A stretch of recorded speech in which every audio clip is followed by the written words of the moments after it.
আসসালামু আলাইকুম। আজকে আমি রান্না করব দেশি কই মাছ দিয়ে ফুলকপি আলুর মজার ঝোল। এই জন্য দেশি কই মাছগুলোকে আমি খুব সুন্দর করে তেলের মধ্যে ভেজে নিচ্ছি। আর ভাজার আগে কই মাছটাকে সুন্দরভাবে আমি ম্যারিনেট করে নিয়েছিলাম লবণ, হলুদ, মরিচ দিয়ে। এখন খুব ভালো মতো আমি এটাকে ভেজে নিচ্ছি।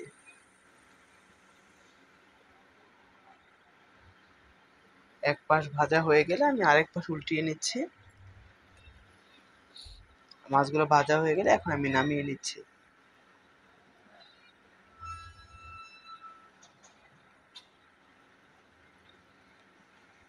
এই তো মাছগুলো আমার ভাজা হয়ে গেল।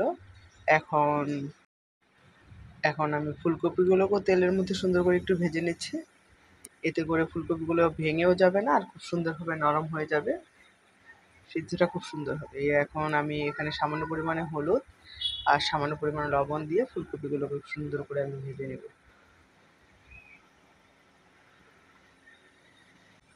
এই তো ফুলকপিগুলো আমি ভেজে নিচ্ছি।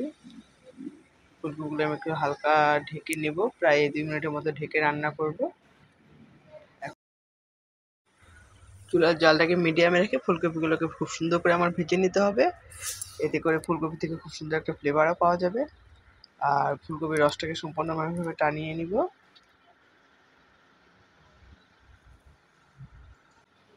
এই তো এই পর্যায়ে ফুলকপিগুলো আমার সুন্দরভাবে ভাজা হয়ে গিয়েছে। এখন আমি ফুলকপিগুলোকে নামিয়ে নিচ্ছি।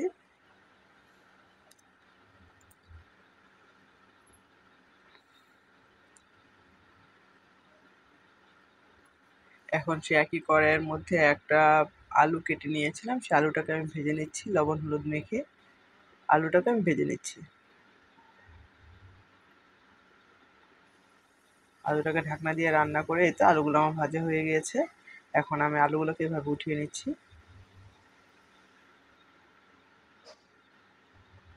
এখন সে একই কড়াইয়ের মধ্যে আরো কিছুটা তেল দিয়ে আমি এর মধ্যে পেঁয়াজ কুচিটা ভেজে নিলাম। এখন এখানে একে একে আমি এখানে মরিচগুলো দিয়ে নিলাম প্রায় 2 চা চামচ পরিমাণ। আর হলুদ গুঁড়া দিয়ে দিলাম আমি প্রায় 2 চা চামচ পরিমাণ। লবণ দিয়ে নিলাম আমি স্বাদ মতো। আর আদা রসুন বাটা দিয়ে নেব এখানে আমি প্রায় 2 চা চামচ পরিমাণ। এখন মশলাটাকে খুব সুন্দর করে আমি কষিয়ে নিচ্ছি। মশলাটা যখন এই পর্যায়ে পুরো ভুনা ভুনা হয়ে আসবে তখন আমি এখানে আগে থেকে ভেজে রাখা ফুলকপি আর আলুটা দিয়ে নিলাম। এখন নেড়ে চেড়ে সবজির সাথে খুব ভালো করে মশলাটাকে মিশিয়ে নিচ্ছি। আর এখানে আমি এখন দিয়ে দেবো প্রায় 1 কাপ পরিমাণ গরম পানি।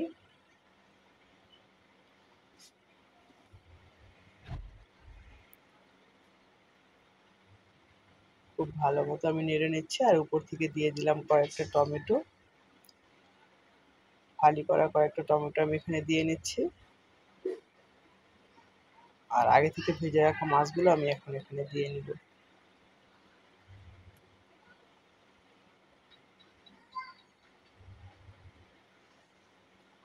কয়েকটা কাঁচামরিচ দিয়ে নিলাম আমি।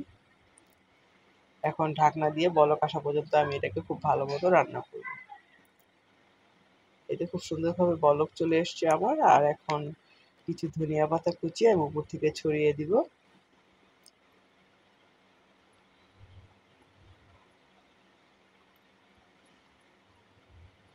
আমি এখানে শাক বাটা দিয়ে নিলাম।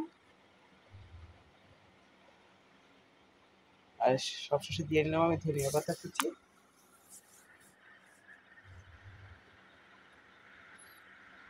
ধনিয়া পাতা কুচিটা দিয়ে আমি প্রায় 1 মিনিটের মতো রান্না করব।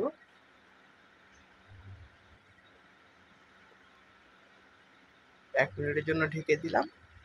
এই তো রান্নাটা আমার প্রায় ডান।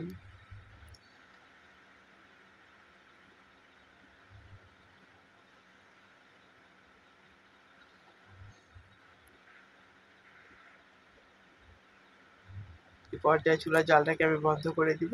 আর তরকারিটা নামিয়ে নিয়ে পরিবেশন করব মজাদার ফুলকপি আলু আর টমেটো দিয়ে মজার মাছ রান্না। কই মাছ এভাবে রান্না করে খেলে খেতে খুবই ভালো লাগে। আপনার বাসায় অবশ্যই একবার ট্রাই করে দেখবেন, ভালো লাগবে।